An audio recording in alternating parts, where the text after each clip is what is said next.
Hello, we're about to begin our talk on Benjamin Disraeli, who you can see behind me here, from the Jews have written various other sources, and looking forward to speaking to you soon. I'll be back at exactly 12 o'clock when we're ready to begin. Looking forward to speaking to you. In the meantime, I hope people are doing okay and keeping safe and fine at home. Hope that all is going well. I'm going to, occasionally I'll just be checking on my phone to make sure that all is going all right.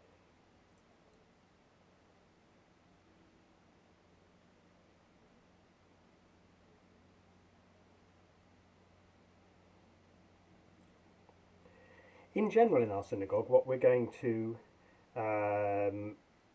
do is to use Zoom, which basically means that we can talk to each other.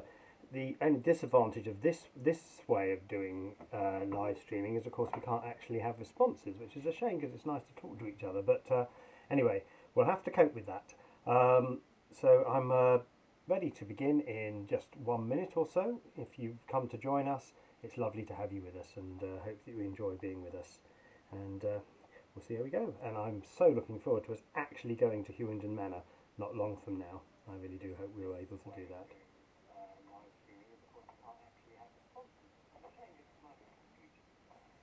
Lovely. We're just a minute before 12 o'clock, and then we will begin.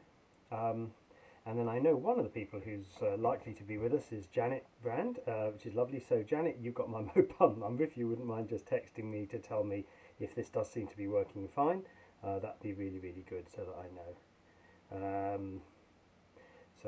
Anyway, we are still just 1 minute or so.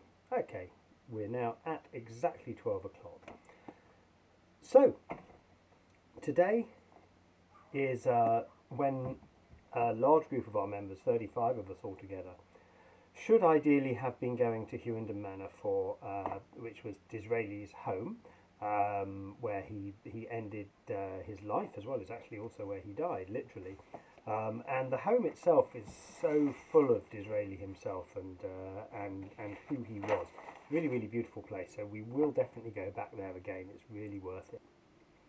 What I want to start off with Benjamin Disraeli is to talk about who he was and how he came to be Prime Minister of England, but also how he managed to keep his connections with Judaism up over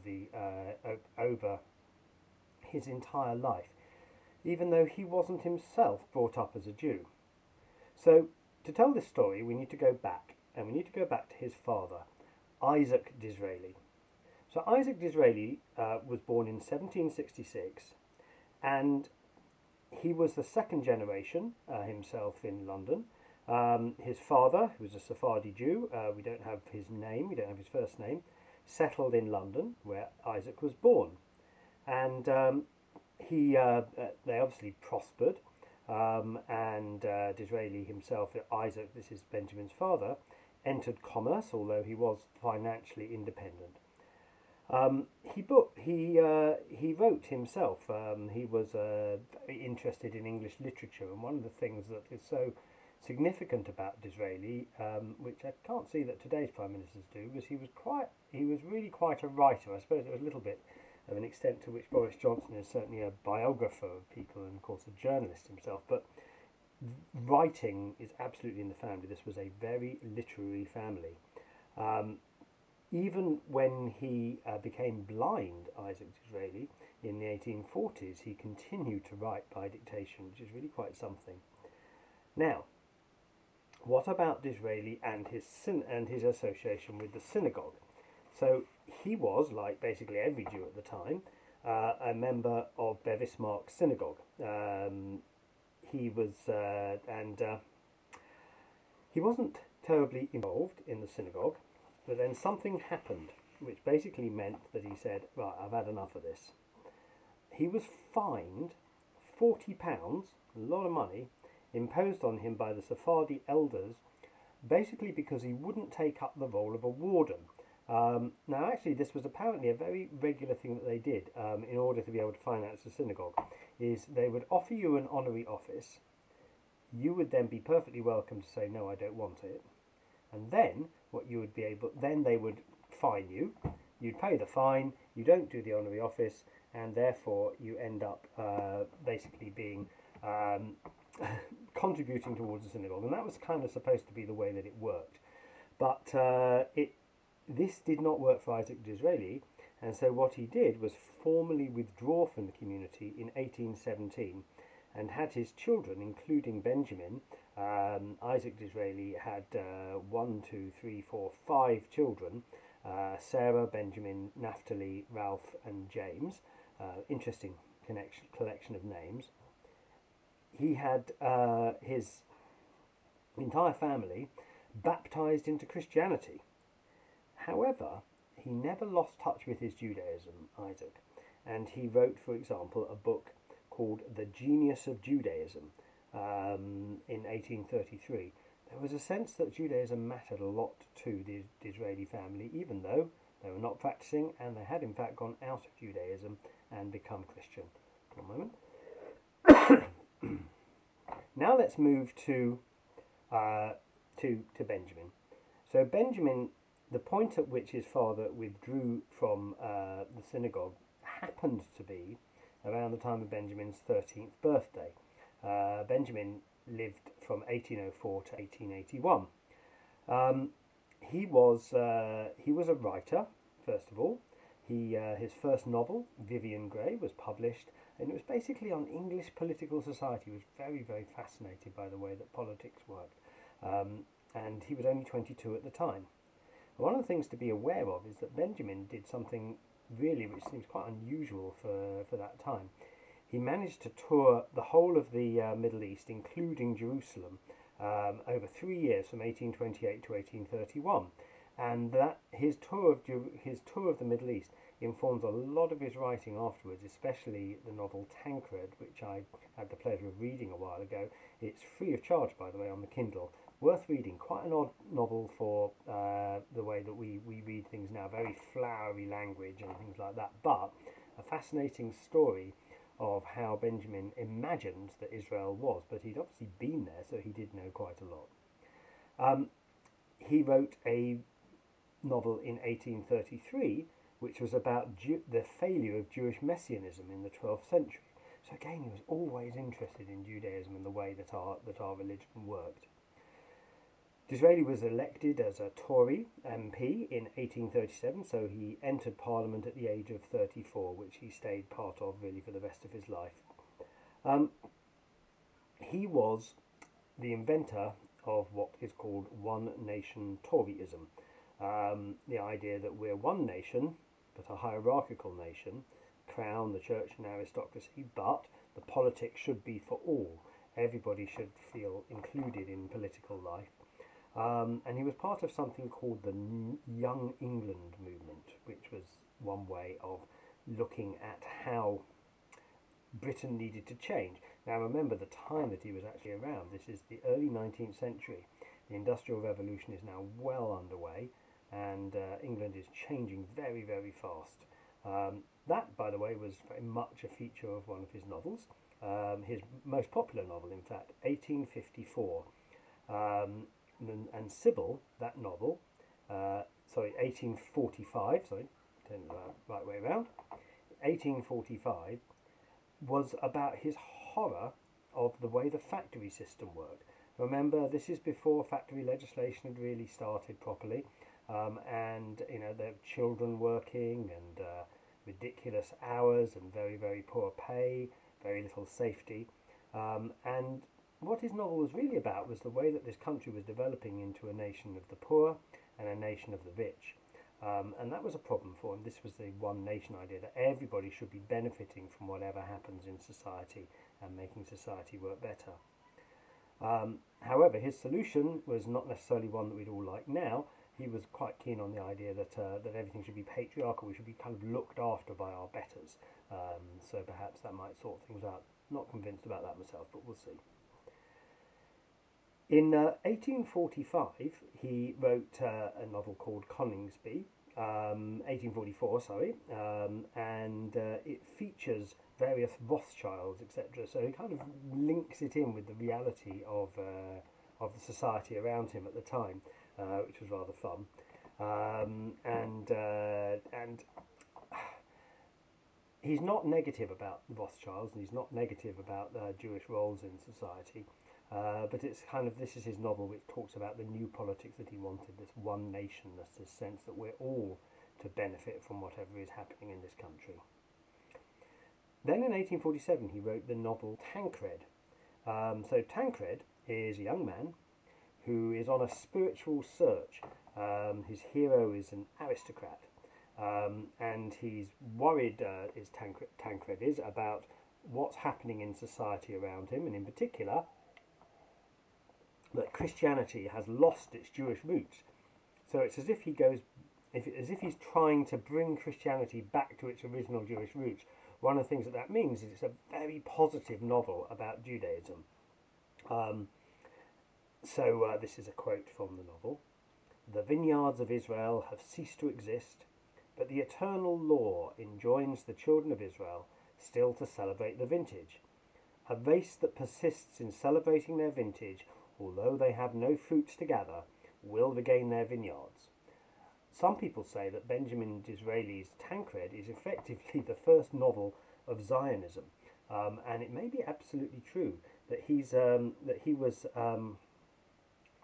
effectively setting out the idea that there should be a Zionism, and that the possibility of the Jews regaining Israel was really there. Now, he knew that in Jewish prayer and Jewish services, very often there's a lot of appeal to Israel and to the idea of Israel, but at that time it was a complete pipe dream. It wasn't until the 1880s that the first pioneers began to go to Israel. But just hear this: "A race that persists in celebrating their vintage, although they have no fruits to gather, will regain their vineyards," and indeed that is what we have managed to do.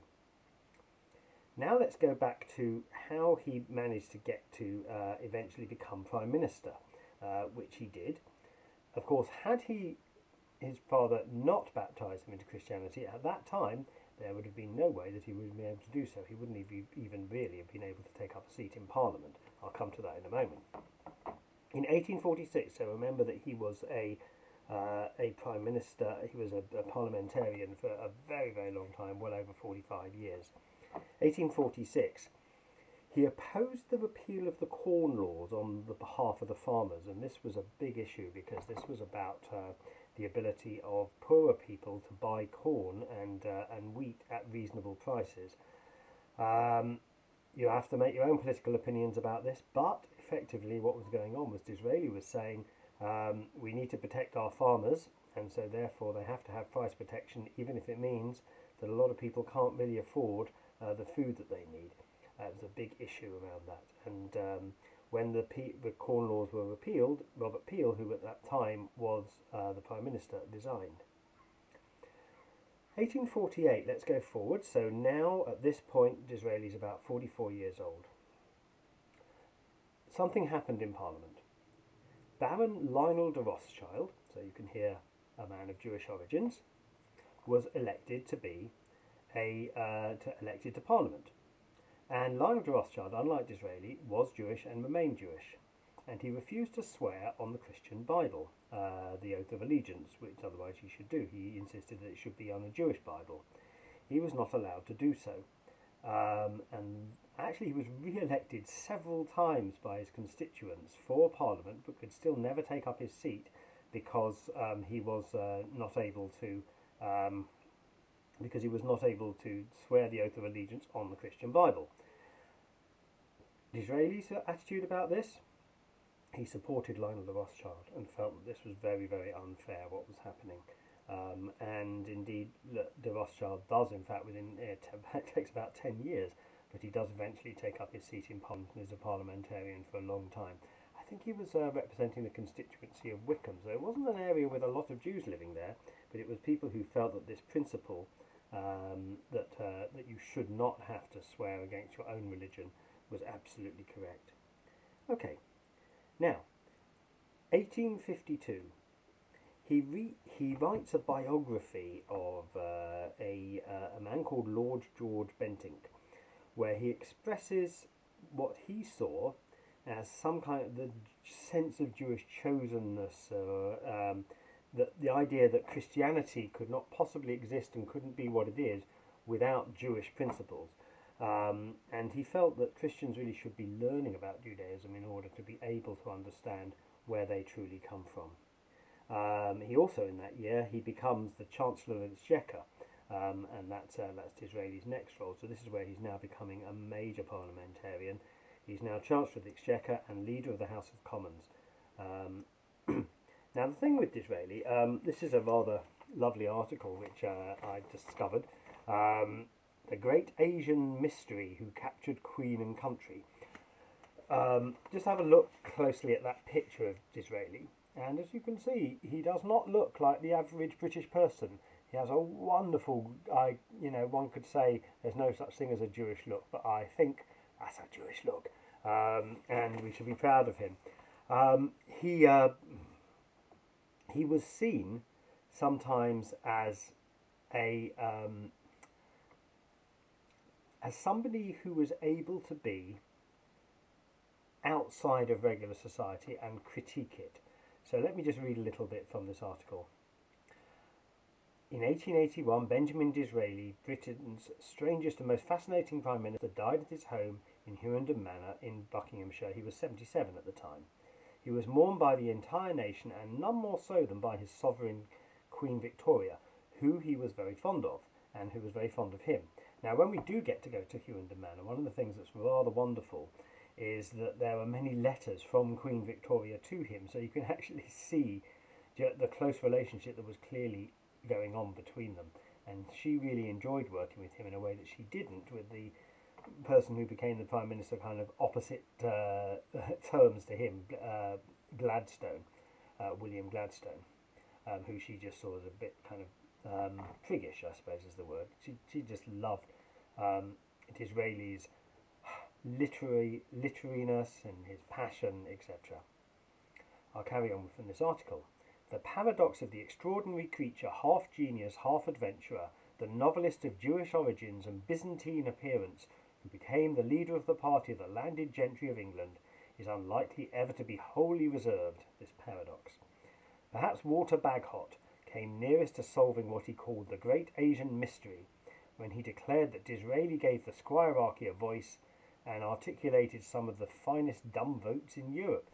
In a way, the idea being that he could speak up for change in society, for what he was for the change really that was going on at the time. He was the right person for the right time, with such a huge change going on in British culture. One interesting thing that Disraeli said about himself is he said, I am the blank page between the Old and the New Testament. The idea that he knew that he was Jewish, he was Christian, he was unsure of who he was entirely in that, but felt that there was a place to be in between the two. Let's now carry on a little bit into what he did once after he was Chancellor of the Exchequer. So we're now in 1852. By this time, he is 48 years old, so he's a relatively young Chancellor of the Exchequer. In 1867, he did something enormous, which made a huge difference to society. He was the proposer, and he was the person who fought through what the Electoral Reform Bill, which meant that the vote went to industrial workers. Previously, it had only been to people with an amount of property. You had to have a kind of a property qualification. But that meant that most industrial workers did not have a vote in Parliament or for general elections or for anything. And he was the person who proposed and made sure that bill went through. So the reason why we can vote now goes back to Benjamin Disraeli. What else did he do? In 1868, he became Prime Minister for the first time. So at this point, he's 64 years old. He was, I'm afraid, defeated in the general election, although he extended the vote to the industrial, shall we call it the industrial classes.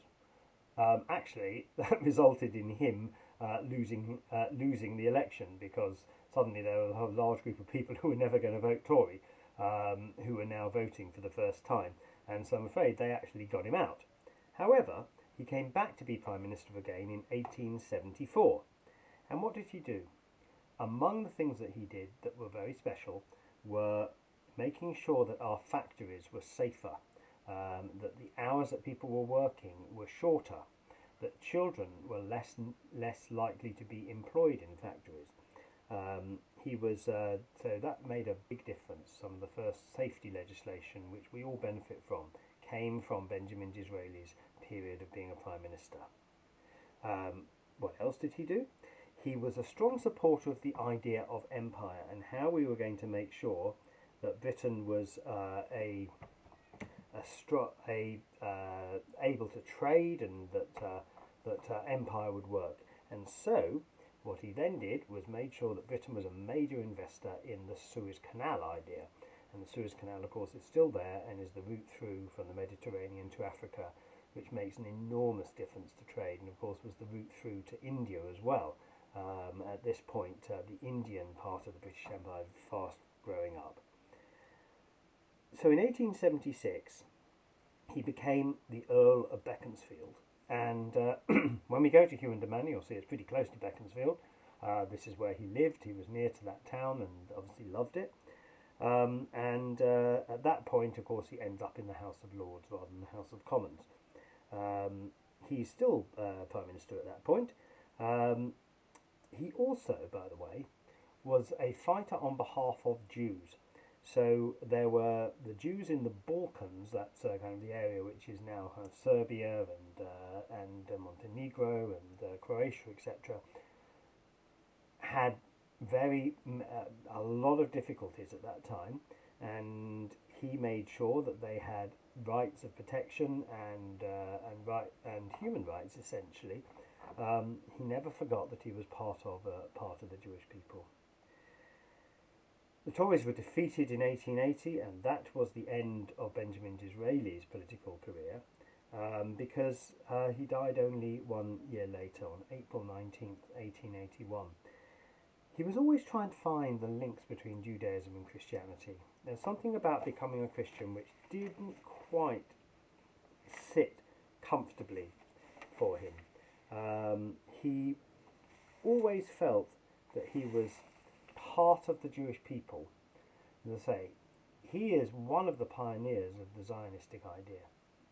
And he always felt that he was part of this special people, and that if Christianity really wants to understand itself, it needs to start by looking at how Judaism works and the principles behind Judaism. I think effectively you can also say that Disraeli was one of those people who started Christians being interested in Judaism at all. By the time you get to the end of the 19th century, there were many scholars in the British universities, etc., who were studying Judaism. It's why there is a fantastic collection of Hebrew manuscripts in Cambridge and Oxford universities, and also in the British Library, because it becomes a great interest. Judaism no longer seen as this relic of the past, but instead as being the source, I suppose, of the ideas of Christianity, and therefore a religion which can be reckoned with of itself. He was, as a writer, one other thing about him is he's very, very highfalutin, the way that he writes. If you read a little bit of the novel Tancred, as I say, which is available free of charge on the Kindle, Amazon Kindle, then you'll feel that highfalutinness. His novels were extravagant; they were Gothic novels, but they always dealt with practical and real social issues. He never forgot that was his mission, was really to try and improve society according to his own vision. So this has been a talk on Benjamin Disraeli. What I would love is, if you've been enjoying this talk, is for you to send me an email. Let me know, because we can do this more often about other people and about other aspects of Judaism while we're all stuck at home. Very happy to do so. There's some wonderful things that are about to be going online from us, including a Havdalah. There are songs that are going online. There's all sorts of things that we're trying to do to make sure we keep in contact as a community. We've just put out today the details of how you can join our communal Seder, and all sorts of things are on the way. So keep an eye on this website, ehos.uk. But please do send me an email if you'd like to give me any feedback on this talk, and if you would like other talks also to take place. My email address is rabbi.mark@ehrs.uk. What I'm going to do, just to make it very easy, I'm going to write that out in big letters so that you can find it. rabbi.mark@ehrs.uk. There we go. I hope that helps. I hope that's actually readable. It's probably less readable than me saying it, to be honest. rabbi.mark@ehrs.uk. Yes, my handwriting isn't very good, is it? And just let me know if you found this interesting, if there are other talks that you'd be interested in us doing. Keep well, keep safe, and it's lovely to be with you today. See you soon now. Bye-bye now. And of course, Shabbat is on live stream from our shul on Friday night and on Saturday morning. Bye.